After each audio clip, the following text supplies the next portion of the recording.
I'm lost in darkness, searching for light. Every step forward feels like a fight. Shadows of doubt creep in my mind, but I refuse to surrender. I must find a way to rise above the pain, to overcome, to break the chains. My existence is a test of will. I won't be broken, I'll stand still. The weight of the world crushes me down. Fear and uncertainty all around. But I deep find inner strength that face the trials length by length. A way to rise above the pain, to overcome, to break the chains. My existence is a test of will. I won't be broken, I'll stand still. Through every storm, I'll find my way. Through every night, a brighter day. I'll rise from ashes, like a phoenix born. My spirit unbroken, my heart reborn.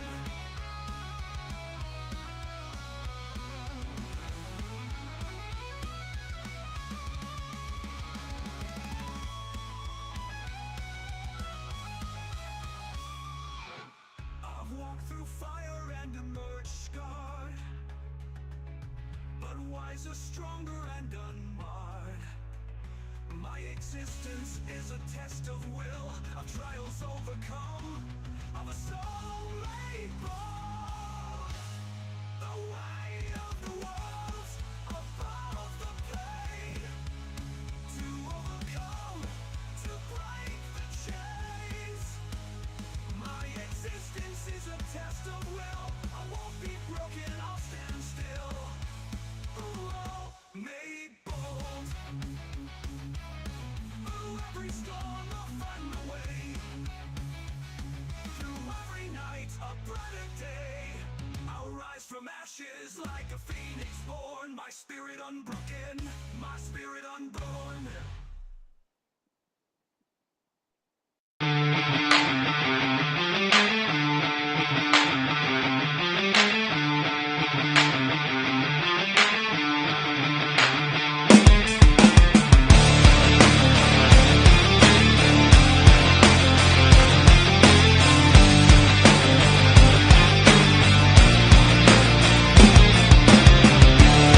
I'm breaking the fourth wall.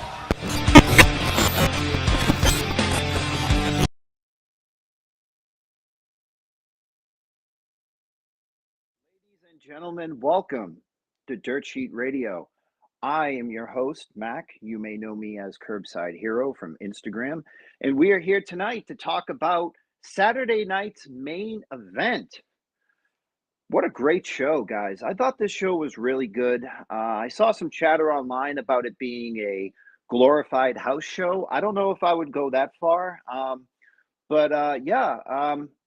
here tonight alone. Unfortunately, our fearless leader, John, is sick and nobody else is available, and I'm on vacation. So looks like I'm the guy to do it tonight. So why don't we get right into the action and start with our main event tonight, which was the undisputed WWE Championship match between Cody Rhodes and the prize fighter, Kevin Owens. Look at that belt. You know, I said it on my Instagram. Charles Robinson must be thrilled because that guy held the WCW world title how many times? And I don't think he's ever had a chance to hold the Winged Eagle title. And somebody like Charles Robinson, who is a wrestling historian with all of the robes and titles that he owns, must have been a thrill. But the main event saw Cody Rhodes defending his title, coming out with that just gorgeous gorgeous winged eagle title. I mean, look at that thing. You know, don't like the W on the top. Wish he had the F. Understand why he didn't. But man, what a match between these two. Yeah. So the ending saw a bunch of ref bumps. Owens fights out of a superplex and hits the avalanche fisherman's buster for a 2 on Rhodes. Rhodes counters counters a stunner. Owens counters a crossroads. Referee gets knocked out of the ring. Owen hits a stunner and covers Cody for like a 15 count. Ref finally comes in, another ref, and counts, and Cody kicks out. Cody counters a pop-up power bomb. Owens dodges a disaster kick, and the second referee gets knocked out. Owen sends Rhodes into the ring post, grabs a chair, brings it into the ring. Cody dodges it, hits a Cody cutter. Rhodes then goes for a crossroads, but sees that the chair is right there. And he hits the crossroads on the chair to Kevin Owens and Charles Robinson with a very weird pin where he looked like he was trying to come into the ring to make the count, but he got caught up on the ropes. But nevertheless, made a 3 count. And Cody Rhodes is still your undisputed WWE champion, holds up that winged eagle belt to close the show. And I thought this was a good match. I thought we were going to see a more vicious side of Kevin Owens during this, but yeah, overall, I gave it a 3.5 out of 5. I thought it was a great match. But for those who did not see it, there was a post-match after the cameras went off the air. Cody was cutting an impassioned promo talking about Saturday night's main event, talking about holding the Winged Eagle title, and he is attacked from behind by Kevin Owens, who then gives him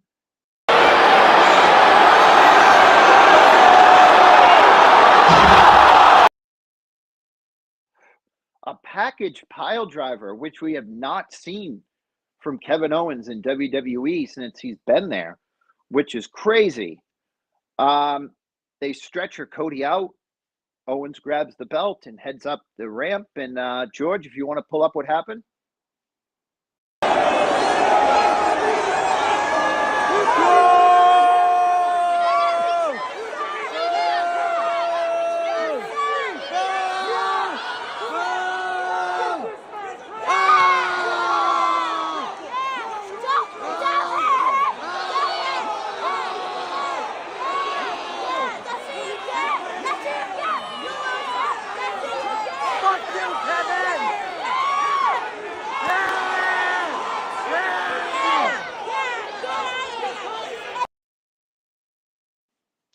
Man, I really wish we had gotten that on television. I mean, you could have cut out about 5 minutes worth of commercials, but I understand. But yeah, Cody is stretchered out, and yeah, so Kevin has possession of the Winged Eagle belt.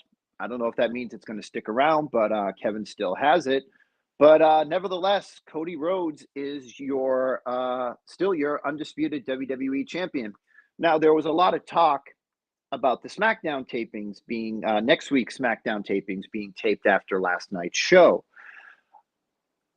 Without spoilers, there was no Kevin Owens, there was no Cody Rhodes, there was no mention of Chelsea Green, there was no mention of there was mention of Drew McIntyre, but not of the Sami Zayn match. So WWE is really good at doing tapings that come after a main show has already taken place. So kudos to WWE for not spoiling it for the live crowd.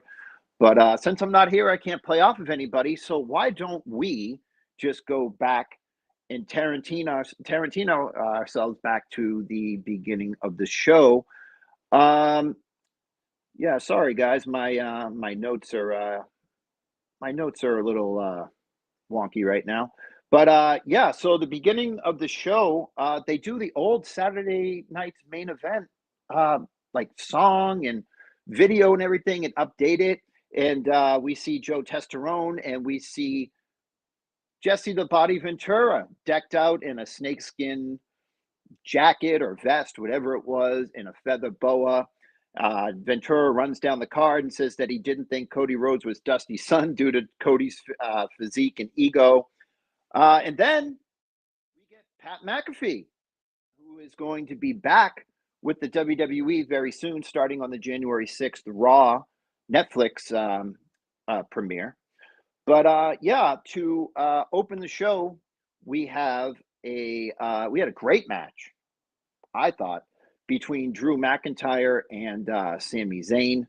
Hard fought battle, which saw Zayn trying to go for the haluva kick a bunch of times and just being overpowered by Drew. The ending saw Drew McIntyre fight out of a Blue Thunder Bomb attempt. He hits the Glasgow Kiss. Zayn struggles to his feet and counters the Claymore. Zayn hits a Blue Thunder Bomb for a near fall, which, me being a wrestling fan for 35 of my 43 years on this earth, really got me. I thought that might have been it, but it wasn't. Both men fight to their feet. McIntyre evades Zayn and comes back in with the Claymore after chasing him out of the ring. And Drew McIntyre beats Sami Zayn in a great match. There was a little backstage thing on Instagram where Drew McIntyre was walking backstage and he said that's 1 down and 4 to go.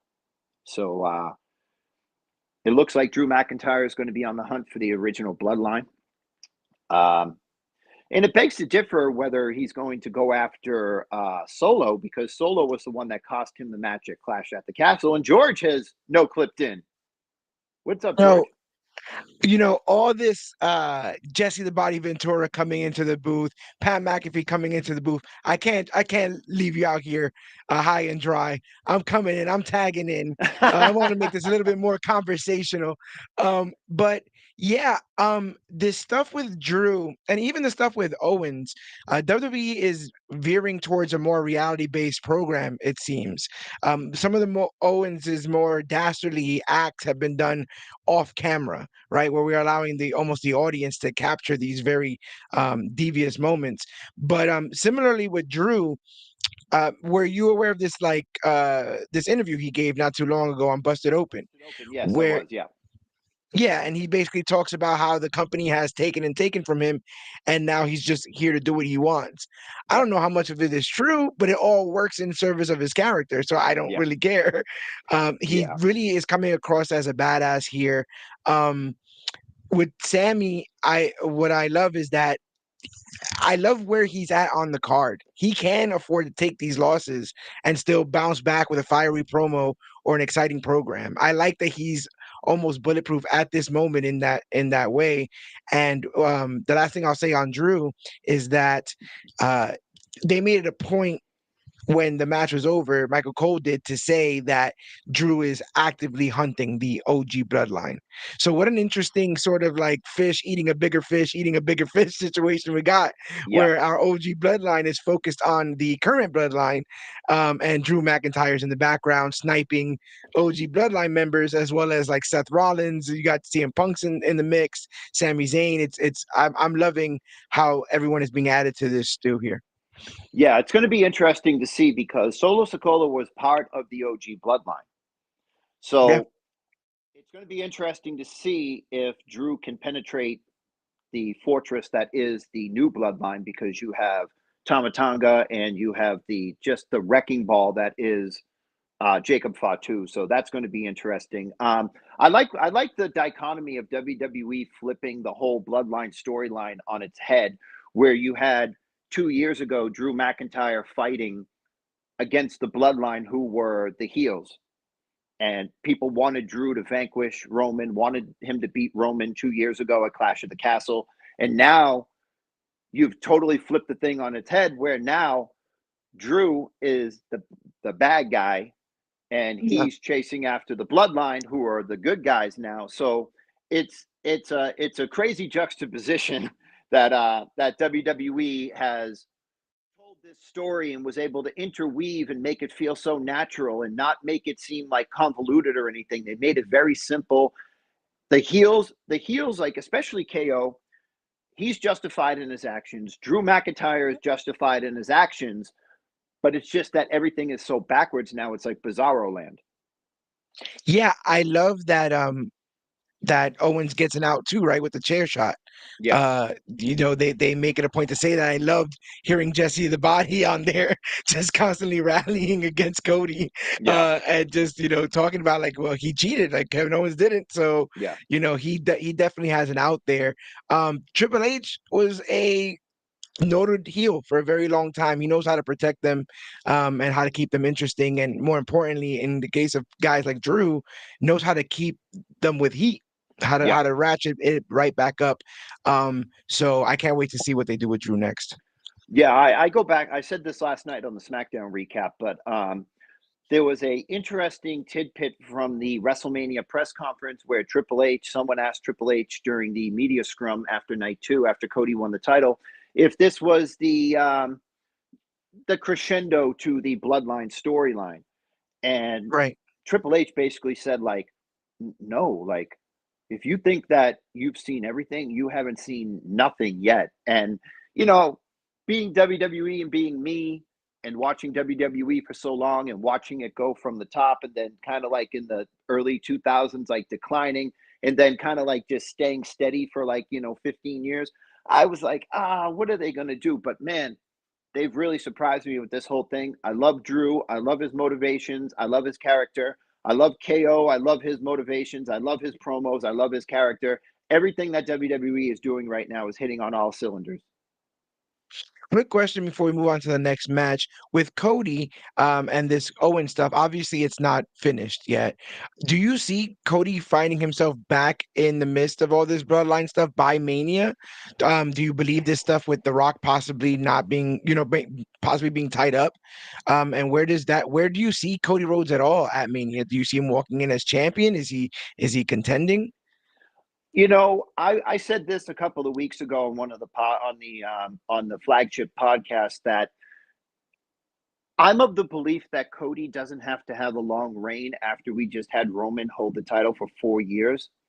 Like I don't think we need another year or 2 year long reign. Like I was in favor, and I know people say that it devalues the title or whatever, but I was of the belief that you could have put the title on Owens tonight and then gone to the Rumble or gone to Elimination Chamber and put the title right back on Cody, give Yeah, Kevin that shine, and then give Cody the belt back, and then have Cody go do something with maybe if Rock changes his mind. We know that Roman, once he's done with this bloodline story and gets the Ulafala back, which is probably going to happen on the Netflix premiere, that he's going to have laser vision right back on Cody. Like he said it in the match at SummerSlam. He was like, he pointed to him and said, "That's my belt." And Cody pointed back and was like, "Not anymore." And he was like, "That's my belt." So we saw his intentions in August just because he hasn't said anything, because he's been right. focused on vanquishing Solo, doesn't mean that the ultimate goal after he gets the Ulafala, which seems like a side mission, is coming right back for that title that he held for 4 years. So Right. as And we far as, still have the Punk favor, right? Whatever Punk's yeah, favor is. yeah. So who knows where all that comes in. Very, very interesting. It's been a while since the main event scene has been this interesting in this company. Yeah, unpredictable. Sometimes you can see things going one way. Like I said, I've been a fan of WWE for 35 years, and you can see things coming. You could see Cody winning the title at WrestleMania. It had to happen. Yeah. But as far as tonight's main event, I didn't know. I had no idea. I didn't know if Kevin Owens was going to win that title. I didn't know if Cody was going to retain. I mean, I had an inkling that Cody was going to retain, but it wouldn't have surprised me in the least if they put it on Kevin. So I Right. like the unpredictability. I like the nuanced storylines. I like them flipping everything. WWE, honestly, for me, has not hit this hard in a while, and I haven't been this invested in a while. So I hope they can continue this. Like, I would even say right now, WWE storylines interest me a little bit more than AEW, and I'm an AEW fanboy. But Right. WWE is really hitting on all cylinders right now, and I just love everything that they're doing. So as far as Cody goes, um, I don't want to see Cody versus Roman in another main event at WrestleMania. I think we already had it, but I think the rubber match is coming sometime. I just don't think it will be Mania. Yeah. They'll have a real Rock and Austin sort of Yeah, situation where they do a tiebreaker later on down the line. yeah, But I also want to say that I really love the setup for this event. I like the OG graphics. I like the very minimal sort of entranceway. I thought that shot of them walking through the crowd was really, really cool and invoked a lot of our past memories of old Saturday night main events. So Yeah. really kudos to them for going the extra mile on making this look a little bit different. Yeah, it really felt WWE superstars-ish. Like I remember I was watching there's a famous clip, and I was watching the show back then. I might have been like 11 or 12 years old, but Shawn Michaels was walking out in the crowd. The girls were trying to come after him, and all the guardrails fell down Right, because the right, girls right. were Yeah. going after Shawn. So this felt very like very Saturday night main event slash like WWE like superstars on like a Saturday morning at like 11 a.m. ish. So yeah, this invoked a lot of nostalgia for me. Yeah. Yeah, I also but noticed that commentary was going above and beyond to explain everyone's motives, everyone's finishing moves, everyone almost anticipating new viewers for something like yeah, this because you never know what event somebody's first event. I kind of dig that about the WWE and this they always operating with that, and full on professionalism from everybody involved tonight. yeah. Even Jesse Ventura said there's going to be a lot of people that are going to tune in thinking they're watching Saturday Night Live and they're going to be watching wrestling for the first time. So you know, I dig it. but yeah. So after that, we went right to the WWE Women's World Championship match between the champion Liv Morgan and Io Sky. Yep, During this, yeah, yeah, during this match, man, Io Sky nails Liv Morgan with a super V trigger and just almost takes her fucking head off. It was yeah, crazy, and yeah. um, and even after the match, Jesse Ventura goes, I'm really digging Liv Morgan. She just took a shot to the head that would have put any man down. I was like, yeah, that was crazy. But Look at that. She's a little loopy even right there. yeah, so PW Insider just reported a few minutes ago that Liv Morgan didn't suffer any injuries, no nose break, no nothing, just a bloody nose and a Awesome. little bit and a little cut. So yeah, but during this match there was a noticeable botch, but I think that they covered it up very well. Io Sky went to jump to the top rope, not the corner, but the rope, and she slipped, and Morgan caught her and hit her with the code breaker for a near fall. Yeah, And then Io just came back after that, and I think she really needed to prove herself because she hit those three rolling German suplexes right after that, which yeah, was awesome for a near fall. Um, so Morgan hit an Insiguri. Sky came back and traps Morgan in an arm trap crossface. Io hits a running Meteora. She climbs up the top rope. Morgan counters with the moonsault, and hits Oblivion for the win. And she retains her Women's World Championship. But as she's going up the ramp, Rhea Ripley comes down, does her full entrance, and stares down Liv Morgan. So that looks like that might be the one of the matches coming up, maybe Rumble. I don't know if they're going to hold off that long, but it looks like we're going to get another Rhea Ripley and Liv Morgan match. I don't know about you, George, but this is our mhm, first time doing this, so I don't know your feelings on this. But I put something on my Instagram the other day that said Rhea Ripley and Damian Priest feuding with anybody else but the Judgment Day Challenge is a fail because they've just been over the past year and a half. They've either been involved with Liv Morgan, Rhea Ripley's been involved with Liv Morgan, Damian Priest has been involved with Gunther and been involved with Finn Balor. It just seems yeah. like the SOS, same old shit. What do you think? No, I'll agree. I also don't think that the rebranding of the three separate entities have been all that well as well. I find the most interesting thing that they've done is they've taken the purple out of Judgment Day. Yeah, they Like really. Yeah, now I know, Judgment Day right? now Judgment Day is black and white, and like that's like supposed to be like a big distinguishing factor as opposed to the old Judgment Day. Um, The Rhea situation just seems to be plagued by these freak injuries that keep happening, right? That keep her and Liv in this kind of like cycle. I can kind of see them waiting until Mania. I can see both of these talents wanting to finish this feud at Mania. I just don't know how you lengthen it for that amount of time. It would have to be like another like 2 month feud with Raquel or something, like Yeah. to really lengthen this and do are people still interested in something like that?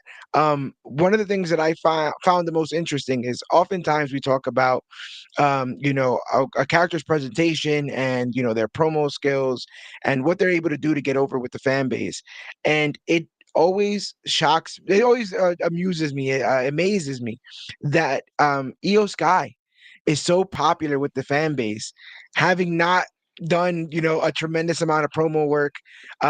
This is a woman, an athlete who just exudes so much aura and is such a hard worker in the ring that she has legitimately won over the entire WWE universe, even in this quasi heel role that Damage Control is in Yeah. at the moment. So that's always got to be a good player to have in your tool chest.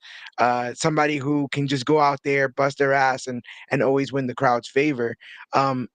I wonder, without the threat of Rhea Ripley trying to rip her head off, what would Liv do without this Yeah. storyline as well? You know, Yeah. it'd be pretty interesting to see what she does. There's a entire host of women, and I guess that's why what happens next or eventually down tonight happens. But there's an entire host of women waiting to like be champion, and the storyline is kind of bogarting the championship. Yeah. And I wouldn't be surprised if that's the reason why these secondary titles were introduced on both shows, to sort of give the women more stories. Because if it's not seemingly for the title or in this sort of Judgment Day thing, they're not really been given much time. Yeah. I'm with you. Rhea Ripley needs to find something else to do, but also, dare I say, I don't necessarily love Rhea as a face. I really, really like her as a bully. I think Yeah. she works best as a bully. Yeah. And I guess she can bully Liv because Liv's a heel. Yeah. But let her get her happy ending moment. Let her beat Liv, but let's get back on the Rhea Bloody Ripley train. Yeah. Also, I think now with the announcement of the transfer portal being open between Raw and SmackDown, and people under kayfabe contract to Raw and SmackDown being able to negotiate with SmackDown and Raw and vice versa.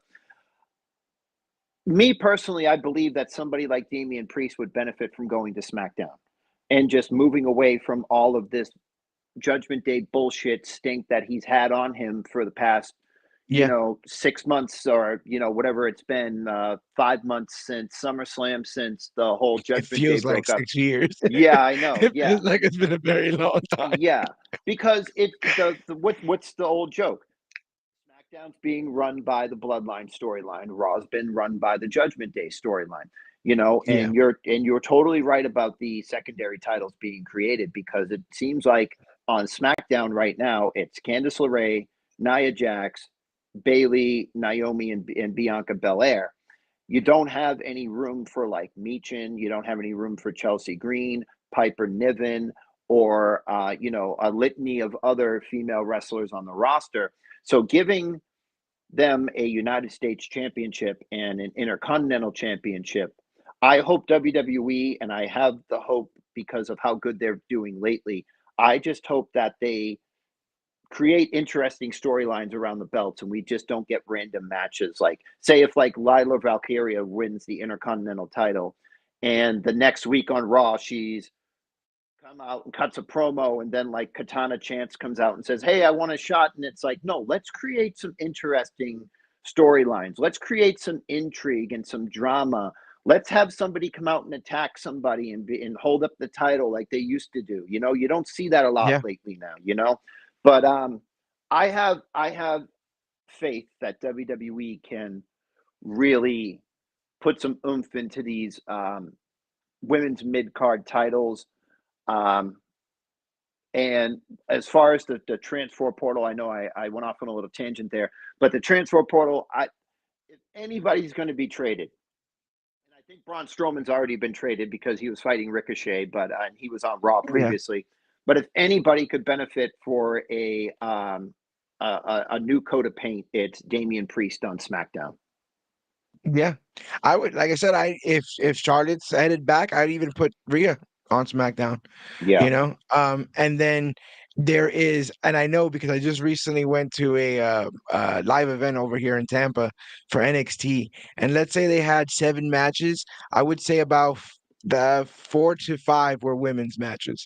They Okay. have an entire host of female talent over in NXT that they are just waiting to unleash upon the main roster. So I don't Yeah. know if eventually them getting their own show or what, but they don't they're not missing talent as far as like if they were to want to flush this mid card scene with Yeah. reinvigorate it with new talent. You still got Roxanne chilling down there, Julia, Yeah. Stephanie Vacker, Yeah.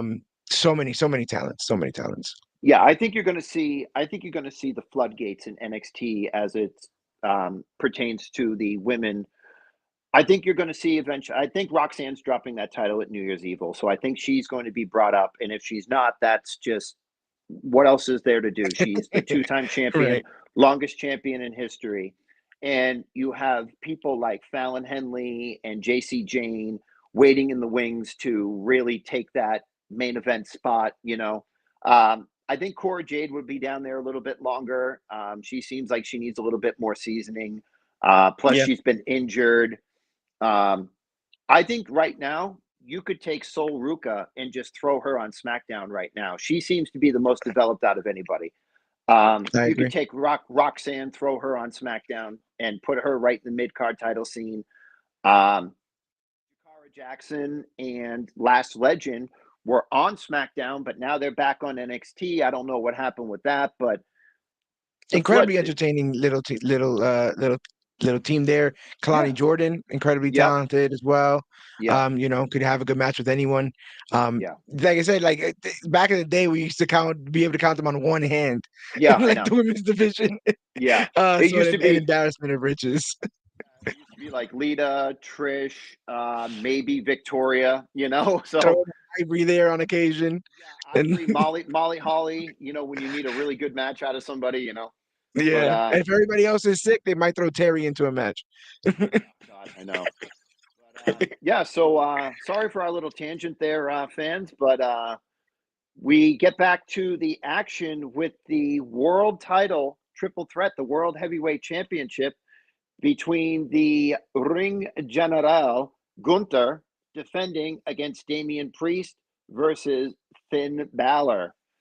Now, Finn Balor comes out and he has Finn Balor on his mask, Yes.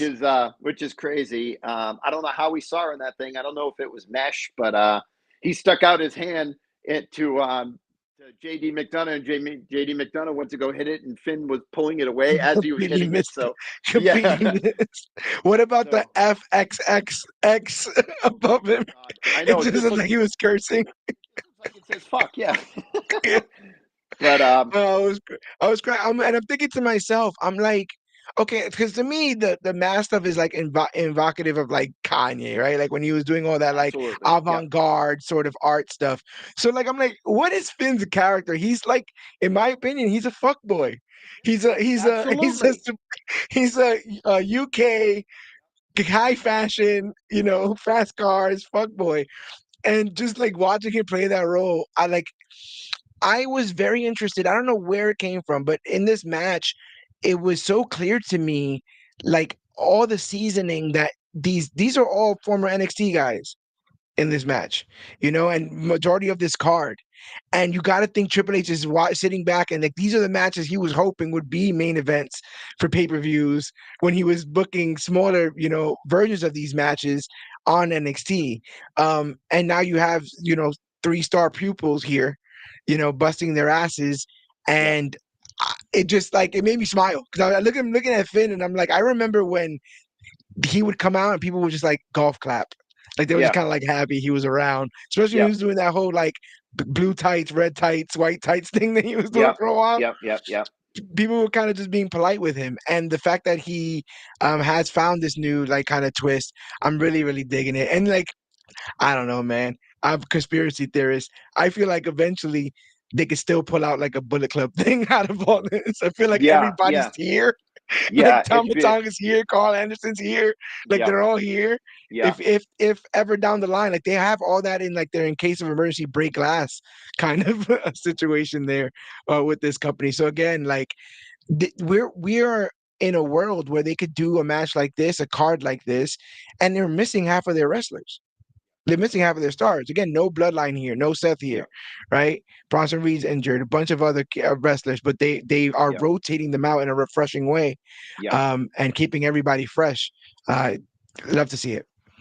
Yeah, Finn strikes me as the kind of guy like if your buddy's like in like an argument with somebody in like a pub or something, he'll come and push in Yeah, between you and be like, "What's the matter, fella?" So, yeah, yeah. you know, I'm here to you take know, over. yeah. But yeah, I mean, I agree with you with the whole, like Kevin Owens was handpicked by Triple H. We all know that. You know, Yeah, he was the one that called. Um, ROH and brought him in for a tryout. Finn was somebody that Triple H had his eye on in New Japan even before Finn took over the Bullet Club. So we know that. yeah. Um, you have Gunther, who was in NXT UK, but when he went to NXT, he was in NXT for what, like 6 weeks, and then right Cup of up to the main coffee. roster. Yeah. Yeah. Now I feel like when Ilya Dragunov comes back, we're going to see a big like renaissance, like a resurrection of Ilya Dragunov because we saw little bits and pieces of it, but he was stuck in the mid card. But I mean, Yeah. you can't tell me that if they continue with this Saturday night's main event or or like a crown jewel or something, even if Gunther doesn't have the title, you gotta fucking do it. You gotta do it. He got injured. He tore his ACL in a match in a house show against Gunther. Right. So they were Stories right probably there. planning on having it at some point. Yeah. So you're right. Like, you don't have Seth Rollins, you don't have Bronson Reed, you don't have Jay Uso, you don't have Roman Reigns, but you have these guys that you've built up through mid card or upper mid card storylines that when you see a card like this, you go, oh shit, Sami Zayn versus Drew McIntyre? Shit, that's going to slap.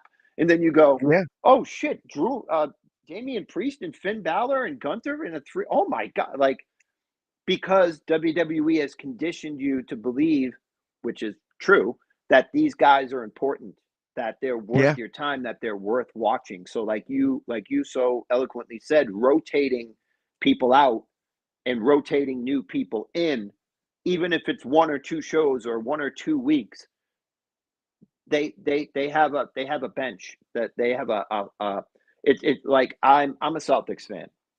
Okay. Yeah. So like if Derek White goes out, Peyton Pritchard is going to be there. You're like, oh, okay, that's great. You don't have Jalen Brown. Jalen Brown goes out. Oh, we're going to bring in Porzingis. Oh shit. So Right. you don't have Seth Rollins, but oh, we got Drew McIntyre. Oh, we don't have Roman Reigns, but oh, we got Gunther. It's like shit, dude. Like it's just But back in the there. day, if Cena went out, it was like, oh, I don't, No, that what do we guy, do? Oh, John Morrison, Oh God. you know, like Oh no. that's what they would do back in the day. Oh, I know. JBL, like they were making characters up last minute when they Well, would run out of stars back then because they never planned for anything to fall apart. Well, that's what happened. They didn't have a heel for Eddie Guerrero to feud with back in '04, so they created the John Bradshaw Layfield character, you know? Yeah. And I Hmm. mean, and it worked out for him. Sometimes WWE just hits on things, like they lose Hogan, they're kind of lost for a while. They go through the '90s. Oh, we found Stone Cold. While Stone Cold broke his neck, he's not the same guy he used to be. Oh shit, there's The Rock. Oh, The Rock's going to Hollywood in like 2000. Oh shit, there's Triple H to carry us through the 2000s. And then it's like, Yeah. oh, Triple H tore his quad. Oh shit, there's John Cena. You know, Yeah. Yeah. so it always seems like WWE is always finding that guy. And to some certain extent, I feel like now they have Roman, but Roman's really kind of like part-time, you know? Yeah. But when he's out, you have a Seth Rollins, you Yeah. know, and a Seth Rollins is you can love him, you can hate him, but he's a bona fide star. Former world champion, former intercontinental champion, tag team champion, anything NXT champion, like the guy's a bona fide star, you know. So anytime WWE gets in a tough spot, they always can fall back on something now. Whereas back in like '05, they didn't have something like that. If Cena went out, they were like, oh shit, like you said, like John Morrison, you know, Yeah. they were Yeah. Yeah. always struggling. But now they got Gunther, Finn Balor, Seth Rollins, and Dragunov And when he then comes back. next year, when they want to pull the trigger, Cena has an entire year of Oh yeah. feuds that he's just So gonna like fold himself into. The Rock on occasion, yeah, like yeah, they're not worrying about the roster at all. But you have these three heavyweight contenders in this match. Was there any in your mind? Was there any doubt as to how this match was going to go? absolutely not. No, because and Interesting. I was just about to say because I think the clear path right now is Cena winning the Rumble, and Wow. Cena taking on Gunther at WrestleMania 41 in Vegas, and Cena finally winning his 17th world title, defeating Gunther, which gives Gunther a great run. August, Yeah. September, October, November, December, January, February, March, April. 8-month run as world champion. And as we saw tonight when he came out for this match that we're about to talk about, Pat McAfee and Michael Cole both noted that Gunther has been a champion in WWE 80% of his time that he's been Bonkers. here. That's NXT so crazy. UK, longest reigning NXT UK champion, longest reigning Intercontinental champion at 666 days. I wish that wasn't the number, Yeah. 666, Right. but um, and right now he's been the world heavyweight champion since August, so 3.5 months, four Yeah. months. So, you know, but no, there wasn't any doubt in my mind. Gunther was not losing this match, but it was very fun. What did you think of it, George? So I had a little bit of doubt in my mind, but it's only because they have been harping on this whole lack of confidence thing, right? With Gunther since the Cody stuff. And Yeah, my mind just goes to what end? Um, I I kind of would like to see him feud with Cody, possibly for Cody's championship. And the only way that can happen is if he loses his. I don't know yeah. who in this and on this roster besides a John Cena, like once this is all goes, I wonder where the lack of confidence story is going to continue. I would hate for them to put like a Ilya in the middle between like now and John Cena, you know. So then, how do you dribble the ball? How do you stay on the treadmill with Gunther until then? And I guess you could always like bring Chad Gable back in or something Well, right. and run Well, that back for another 3 months. at the end of this match, they said this is they when Gunther pinned Finn Balor. Well, we'll get so in this match there were a bunch of scary spots. Like 2 minutes into the match, Damian Priest goes for a tope con hilo over the top rope and almost hits his head off of the side of the ring and just barely Yep. caught Gunther with like his legs on the back of his neck and like shoulder area. Um, Yep. did he do I turned away for a second. Did he do the Undertaker like walking the ropes thing? Yeah, he did the Oh old school. wow. Yes, Okay. he did. Because I turned around and it was like Shades of the Undertaker, and I was trying to get my dog to go upstairs and go to bed, and I Yeah. turned around and they And were you're like, like wait, the under. Undertaker's wearing shades? What's going on here? Well, he is the bisexual Undertaker, so you know. Yes, he Uh, is, man. but yeah. So the match ended with the match was great. Finn Balor did all his hits. He hit the coup de grace. Um, Priest hit South of Heaven twice. But the end of the match saw Gunther on the outside, powerbomb Damian Priest onto the steps, run back into the ring, hit the shotgun drop kick to Finn in the corner.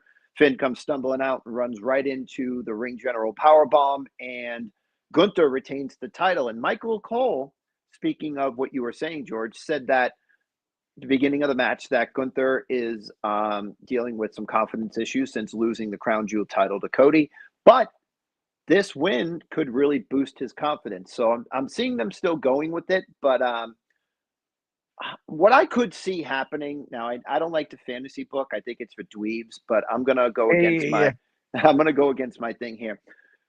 I'm gonna say Gunther's gonna start racking up some wins. Okay. He's gonna rack up some wins going into the Royal Rumble.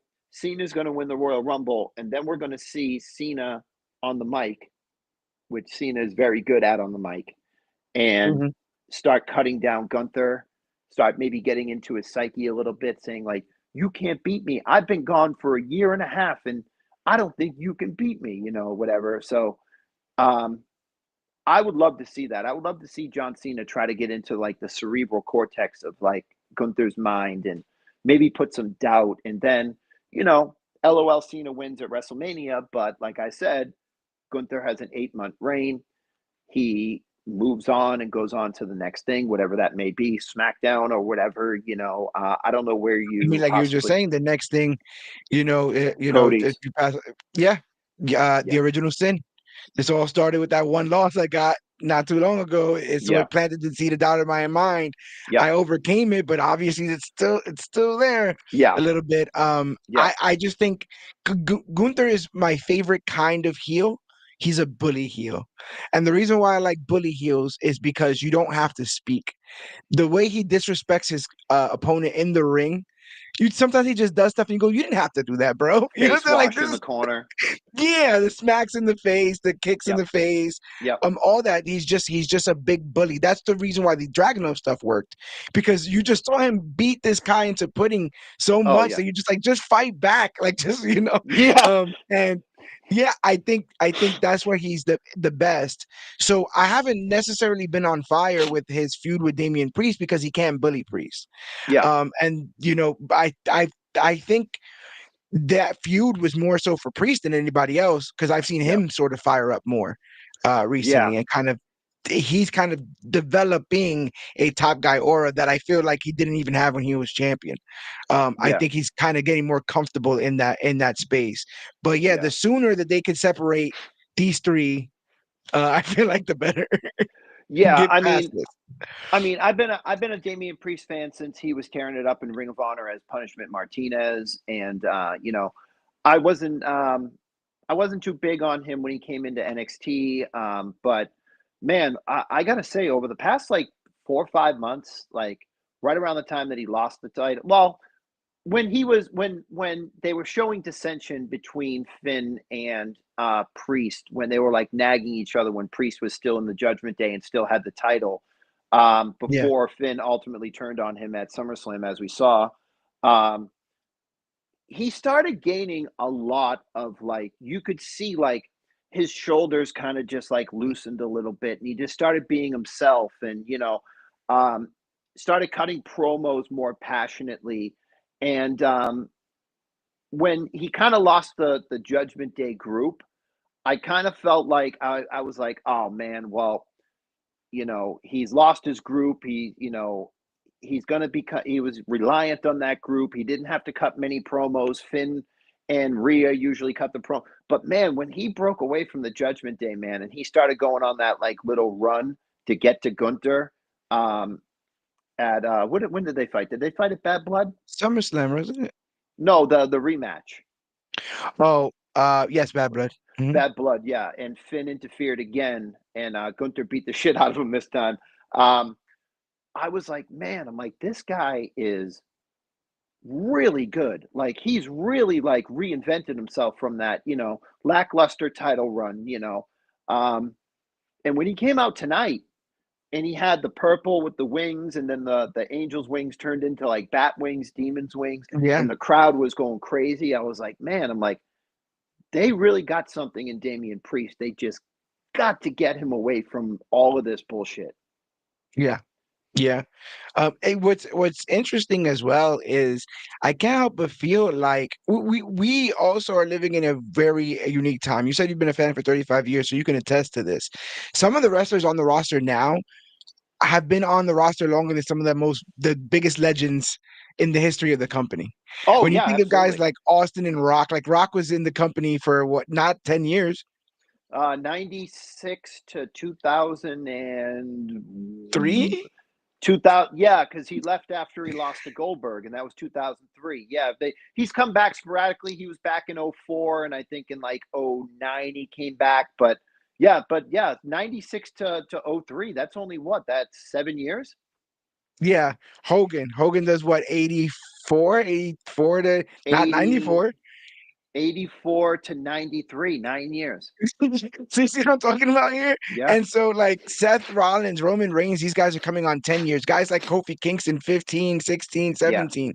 yep, I can't help but feel like the entire roster is going to shift, and these guys like Damian Priest are going to get more shine. The Braun Breakers of the world are still out there, right? oh my Still God, right, dude. like literally right behind the main event scene, waiting to break in. So I wouldn't be surprised if we see a lot of change moving forward, and that main event scene starts to shift a little bit more.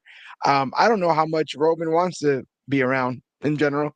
Yeah, It's quite interesting how that rising tide has lifted all the ships, because now, like you just said, players in the bloodline and everyone who interacts with the bloodline becomes seemingly instant stars.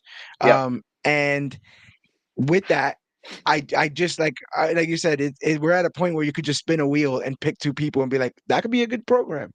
yeah, Like these are all very interesting characters. That could be a good program. And these crowds help it as well, man. yeah, Watching these matches, even when there's only 5 matches on the card, these full houses, it's hard to even kind of like, even like a mid match, if it's getting the right reactions, it's hard not to be kind of enthralled with it. These guys are yeah, busting their asses, and the fans are reacting to them as they should, for yep, good or ill, because a lot of people feel like the fans can be a little bit programmed sometimes. But no, yeah, I just think everyone has just been kind of really digging this direction. And WWE has been acting more naturally with what the fans want. I'm not saying they're always giving us what we want, yeah. but they've been really good at twisting on a dime when they realize that certain things aren't working. Yeah, I mean, when you have somebody like a Braun Breaker and a Jacob Fatu waiting in the wings, like Yeah, I mean, that's I mean, you just struck gold. Like, who would have known? Like, I mean, we knew Jacob Fatu from like his MLW days and stuff like that, and his various independents, and I'm sure you've seen the moonsault off the top of the cage at an indie event yeah. in New York, but man, you got Braun Breaker waiting in the wings. You have Jacob Fatu waiting in the wings. I mean, you got a guy like Chad Gable where you can just slide in any spot on the roster. He can jerk the curtain, he can go in the middle, or he can fight Cody in the main event. He can be anywhere. So, you know, having such You a give them a deep little bit roster. more seasoning. You give them a little bit more seasoning. You got Oba Femi in the wings, Oh my bro. God, dude. It's crazy. A little bit more seasoning, and he's right Yeah, there. Like you could just yeah, pop his ass yeah. on that Ab- roster, and we could just watch him go. absolutely. But getting back to Saturday night's main event, we Mhm. had our next match, which was going to crown the inaugural WWE Women's United States Champion. The match pitted Chelsea Green against Meechin. Um, I really enjoyed this match, George. There was a couple of spots that looked a little sloppy, but I think Chelsea and Meechin, who were mentioned on commentary as former champions in Impact Wrestling by Yeah. Michael Cole. I've seen some graphics online lately that had like Chelsea and Mia Yim, which is Meechin's real name, on an episode of Explosion in 2014 for Was she for Jade? Was she Jade back yes, then? she was Jade. Yeah.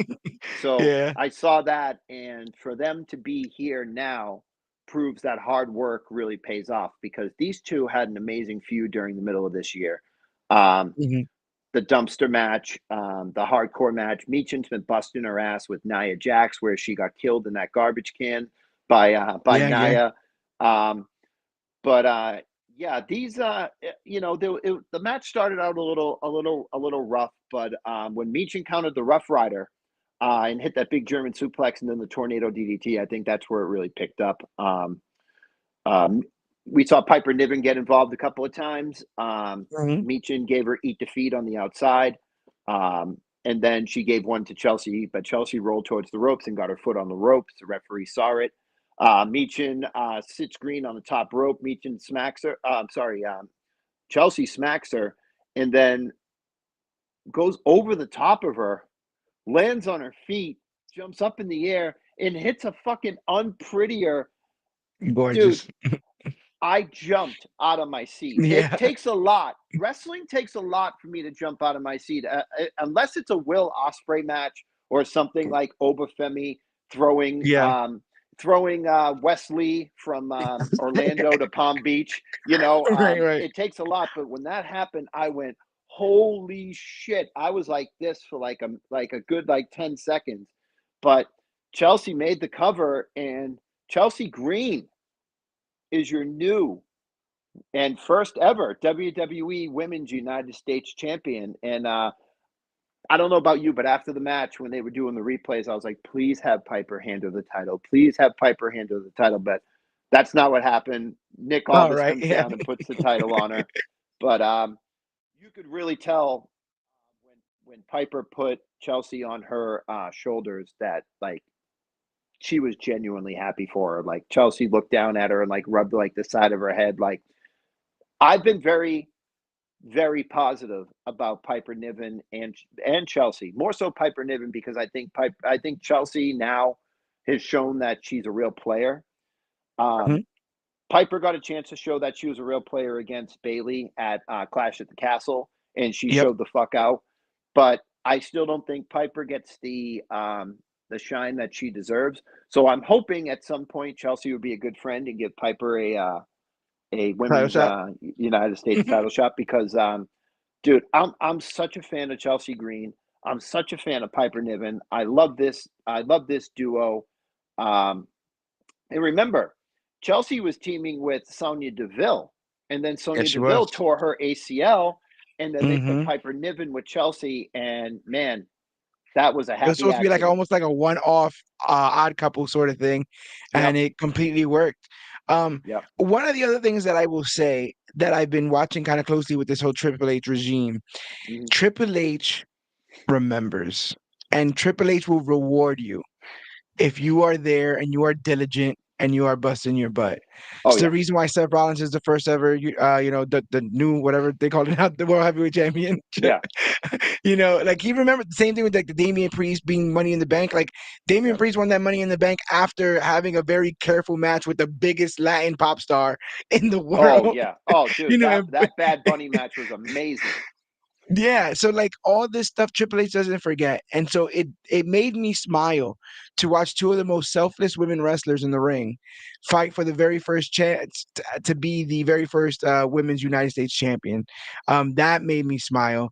Mia Yim, I've been watching her for so many years, Dollhouse days, in TNA, all Yep. that kind of stuff. And she deserves this. She's also someone who has done the best with what she's been given, but more so than before. I dug that the OC kept her on television, but he was almost kind of weighing herself down in a bit as well. I think this version of Mia, where she is more authentically herself, so you can tell and feel that she has been more confident and that she has the confidence of the office. Yep. You could just feel it in all. She's not pretending anymore. Like before, I feel like certain things she like was trying to go through the motions. But yeah, she had several big feuds with women this year and was constantly on her back taking the L's. And it was really cool to see her in this. It was very interesting to hear the ovations for Chelsea in this match because, as we know, she went in as the heel, Yep. but they were also in Long Island, and most possible, one of the biggest Long Island wrestlers of all time is Yeah.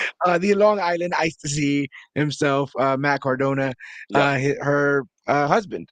Yep. And so we saw a Rough Rider in this match, Yep. a Rough Rider in Long Island. That was great to see. And then Yep. when she got that 3 count, like the place absolutely erupted. And she took it in stride. I thought even she would get emotional, but there was a level of almost like, I deserve Yep. this. Yep. This, That's me. Yep. like I this did it. was a level of like, yeah, like this is Dude, about I me, said the and same. I said the same thing, George. Yep. I'm not even upset. You 100%, No. girl. You absolutely did it, and there's no reason why Michin couldn't chase, you know, Yeah. for Yeah. the next bit and Yeah. and go through go through that like that. Yeah. But so the last thing that we just have to mention, it's just a little aside on the show, is that right after this match, Jessie Ventura joined the commentary team for the KO and Cody Rhodes match that we already talked about. So if you want to hear about that after the show's over, it'll be on demand on the Facebook and Twitter. You can go watch our thoughts about that. But Jessie Ventura says that the jacket is made out of snakeskin, and he killed Damien, Jake the Snake Roberts' Oh no. old snake. As Cody was making his entrance, he wouldn't shut up about it's Damien. Well, and they're like, Right. What Is do that you why mean? Pat McAfee went to like great lengths to be like it was cruelty free? Yeah, He's yeah, like, yeah, no yeah. snakes were harmed in the making of this Damien, jacket. it's Jake the snake, and he's like, no, it's not. That's But hilarious. yeah, but that is WWE's third incarnation of Saturday Night's main event over the past 40 years. Yeah, it's been quite some Overall, time. George, what did you give the show out of let's say 5 stars? Let's go with Meltzer's system. I would give it like a 3.5, I That's think. what I would say too. Veering on a 4, but I don't think um it was excellent, but not necessarily newsworthy. Yeah. I Um, mean, it um, progressed a lot of storylines. definitely. Yeah.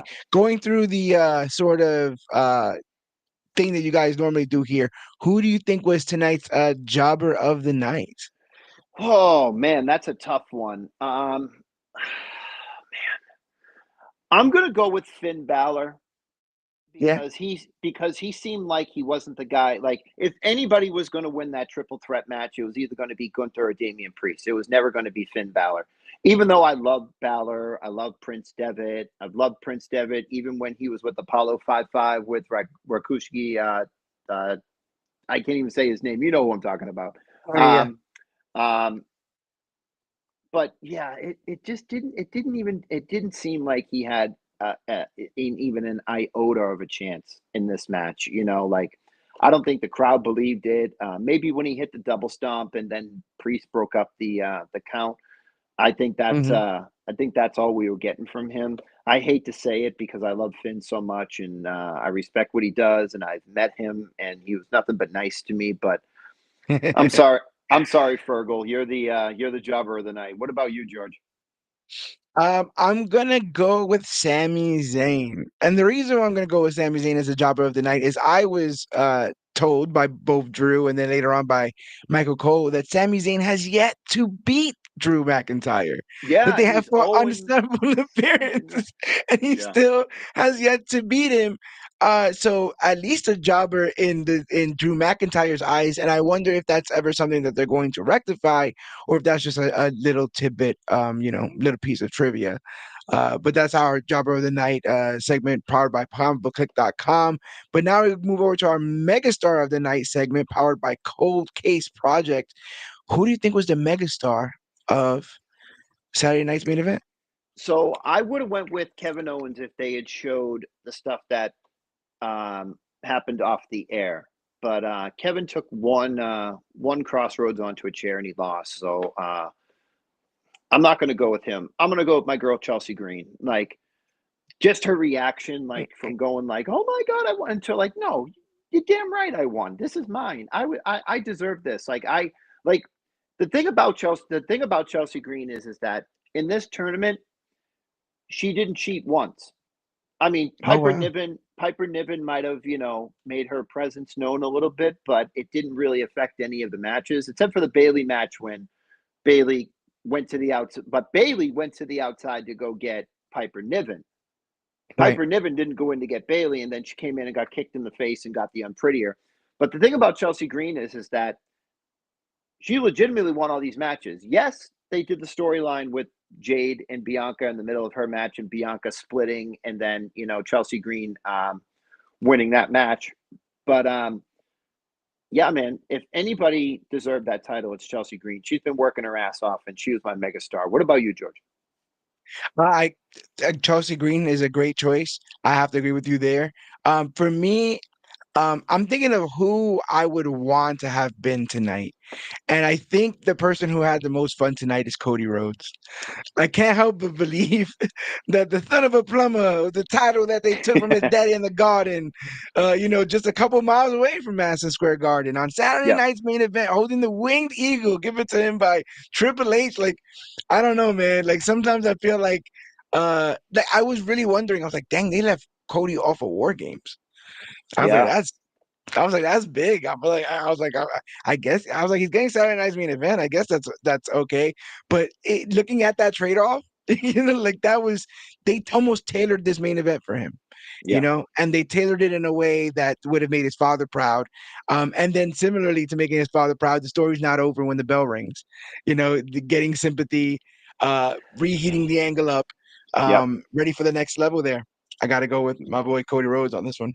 Yeah, it's a good one. Yeah, I mean, he had the Winged Eagle title. Now, I don't know if many others will ever get that chance. So you got to think that's a Yeah. big one. And I guess last but not least, what do you think was the match of the night tonight? So, the match of the night for me was probably the triple threat match because I enjoy triple threat matches. Now, usually the WWE trope of triple threat matches, because like I said, I've been a fan of wrestling for 35 years. I remember waking up at 1 o'clock in the morning on a Thursday night and turning on Telemundo and watching Telemundo turn over to hardcore ECW television. Right. And I remember the three-way dances with like Tajiri, Super Crazy, and Little Guido, and all of them being in the ring at the same time. The typical WWE trope is to toss one guy out of the ring, two guys fight, then another guy gets tossed out of the ring and two fight. But for the Yeah. majority of this match, all three of them interacted, especially in the beginning when they were going for clotheslines and going for strikes in the corners and stuff like that. There was a stretch where it was just Damian Priest and Gunther in the ring for like a good 2 minutes while Finn was taking a nap on the outside. But overall, they really threw the typical WWE triple threat out the window and just had all three of these guys, especially the final stretch where they were all hitting their moves and the South of Heaven, the coup de grace, and Gunter was going for his sleeper hold with the nice little elbows and stuff. Yeah. But yeah, the triple threat, because they didn't do the typical WWE triple threat. They kept all the guys in there. They kept them active. They made them all feel important. So for that reason, it was my match of the night. There wasn't really a lull in that match. I specifically remember No. when Gunther has the Boston Crab on Damien and Finn chops him, and Gunther gives him a look like, "Oh, like, is this really what you want to do Yeah, right now?" really? Yeah. I loved how they were able to integrate those. For match of the night, I think I'm gonna go Sammy and Drew on this one. That's a good pick.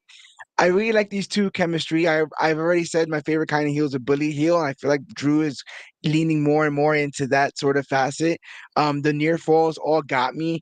And Drew, like the idea that Drew at his size could use, a power bomb or a power slam or anything, but he just runs at you and hits you with that claymore, you Oh yeah. know. And getting better and better at it every time. They're coming out of nowhere. Um, I like the animosity between these two. I like this new flavor of Drew McIntyre. This is always somebody like, again, I feel like was getting like golf claps as a baby face. Like we like him, Yeah. Yeah. he's not done nothing to me to not like him. But now people are having intense reactions to him. You're either loving his heel work or you hate him because of his heel work. And then Sammy, the lovable underdog, getting pushed around again, and where that's going to go next. I'm going to give those guys my match of the night. So, piggybacking off of your match of the night, I think it's really hard sometimes for a wrestler, especially after they put on a 5-star performance. I'm going to get a lot of shit for that because, it's just one guy's opinion, but whatever. I think it's really hard to heat back up a wrestler after they lose a Hell in a Cell match and they get 16 staples in their head. But WWE having Drew McIntyre go on this tear where he jumped Sami Zayn last week on Raw, and then he jumped Jimmy Uso last night. And then in the middle of those two, he goes on Busted Open Radio and he's like, I haven't been there for weddings and funerals and anniversaries, and wrestling has taken everything from me. And I was always told that it was a give and take, and it's always taken, taken, taken. He goes, now I'm going to take it. And then he comes back and he has a performance like this tonight. And it's not that you forget that he lost the Hell in a Cell match, because as of right now, on Cage Match, it's WWE's most highest rated match of all time in its 65-year career. So Whoa, it's like a that's 9 crazy. point, yeah, it's like a 9.40 out of 10. So it's crazy. But the way WWE, and I got to give kudos to them again, and I know I sound like I'm eating their ass tonight, but the way that they heated back up Drew McIntyre after losing to CM Punk, and then splitting those guys away and making it feel natural, like Drew's like, fuck it, it's over with CM Punk. But now oh my God, they're teaming back up with like when he was out, that's when they were putting this OG bloodline back together. So he's Yeah. in kayfabe, he's sitting at home watching this happen, and he's like, "Oh, you know what? Fuck CM Punk. I'm going after these assholes." I You only know? really got into the CM Punk thing because of the bloodline stuff to begin with. Yeah. And he even said in his promo, like I said last night, he goes, "All of these guys went back to Roman with their tail tucked between their legs. At least CM Punk took a bribe. At least he got something out of it." He goes, "What do these other guys get something out of it?" And he goes, and having him have that conviction, having him have this mean streak, and having him do what he did to Sammy tonight was really the perfect way to heat him up after a loss that he had 2 months ago. I used to always love back in the day. It felt like they used to do this better, where it was like the heel will always just come out the next pay-per-view talking crap again. Like Yeah, it would never happen. Triple H is the best at it. He would get his ass yeah, whooped, and then you hear that music and go, "Oh, here he comes," with yeah, some excuse or some BS. yeah, yeah, And all the Drew stuff has been rooted in realism, yeah, right? And so like one could argue, okay, why should we be more interested in him now? Like you just yeah, said, he just lost the Hell in a Cell match. Well, because he's not care. He doesn't care about wrestling anymore. yeah, Usually that's something you tack onto a character, right? Oh, this yeah, guy's a badass. He doesn't care about no, but this guy literally just said in an interview that yeah, he doesn't care yeah, about those priorities anymore. He's going after himself, yeah, and so yeah, you could throw that man in any of the main event scenes, and he's a hell of a player. yeah. But if that's it, George, I mean, So all that's I got. yeah, man. Well, this was fun, man. I'm glad you came in, because we had a because I was only going to go maybe like a half hour, 45 minutes, but we actually had some chemistry going there. So I'm glad Yeah, we did this. definitely. I don't know if you have the graphics on your side, but listen, where can they find you, George, on the socials? Well, you can find me at I run Comic Book Click. So you can go over to comicbookclick.com and check out all things Comic Book Click, facebook.com/Comic Book Click, Instagram at Comic Book Click, or use that hashtag Comic Book Click to talk about the latest and greatest things to come to comic books and comic book media. Luckily, earlier this year, like the mega powers themselves, Dirt Sheet Radio and Comic Book Click have reached an agreement. So you can go over to comicbookclick.com/Dirt Sheet Radio Oh and yeah, check out all the stuff going on over there. Loving this sort of partnership that we have going on here. We do the Major Issues podcast every single Thursday. The one that we just did was on a comic called Second Coming, where God sends his son Jesus to go hang out with a superhero to learn how to be a better leader. Quite funny stuff right in time for Christmas. yep. And we'll be catching this Thursday, so you won't have to. We'll be reviewing Craven for all those fans Oh out there. no. Hey, bro, sometimes you gotta take your medicine. Oh That's man, what. it's got like That's what. 25% on IMDb right now. Oh no. It's gonna hurt so bad. Oh It's gonna God. hurt so Hey, bad. But now go ahead, the Rose. one more thing before we wrap up. Didn't they say Yeah, something like the villain Sonyverse is wrapping up with Craven or something like that? Even though yeah, yeah. They they said it's just dead. dude, they just introduced no Cronulla, whatever his name Yeah, is in the yeah, Venom, and they're yeah, gonna yeah, end it yeah. now. I could see them saving him. The person I'm worried about is the Vulture, who went over to Morbius's world, and now he's just gonna be stuck over there. Oh Someone God, saved Michael Keaton. He got I stuck know. twice in the Flash, Got and they stuck in ended the that Flash. world. Yeah, And now it's like, come on, man, save my man Michael Keaton. yeah, But one of the things that you guys got to save is save Dirt Sheet Radio in your notes. These guys are doing something each and every day. They do recaps, they do reviews every single day. They are the leading voice in professional wrestling and pop culture because of their tireless efforts to do streams like this over on Raw, SmackDown, NXT, Dynamite. They were doing Level Up. They were WCW, old WCW recaps, Yeah, we all just hit kinds one. of stuff, man. Yeah, bro, you guys are absolutely killing it. What I like to say over at Comic Book Click is just turn on the Dirt Sheet Radio. There's always something playing because you guys always got Absolutely. something on. So Yeah. I guess join these guys next time, and when I can pop back up in, I'll pop back in. Mac, you did an amazing, oh, dare I say, an immaculate job. Oh, hey, You look at did, that. you did, Hey man, you listen, did dear listen. today. I would have been a fish out of water if I was by myself. This would have been 30 minutes. I'm glad we had this back and forth. So I appreciate you tagging yourself in, man. I really appreciate it. You guys can find me Always, on always. Instagram at Curbside Hero. Find me on Facebook at Mac Burns. If I know you, I'll add you. If I don't know you, you probably just go to the deleted request bin. But you can try. Yeah, right. Yeah. So yeah, Yeah, don't. George, thank you, man, so much for doing this. I really appreciate it. And John, I hope you feel better and get back on here with us soon.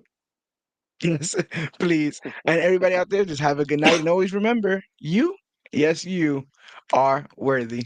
Have a good night, guys.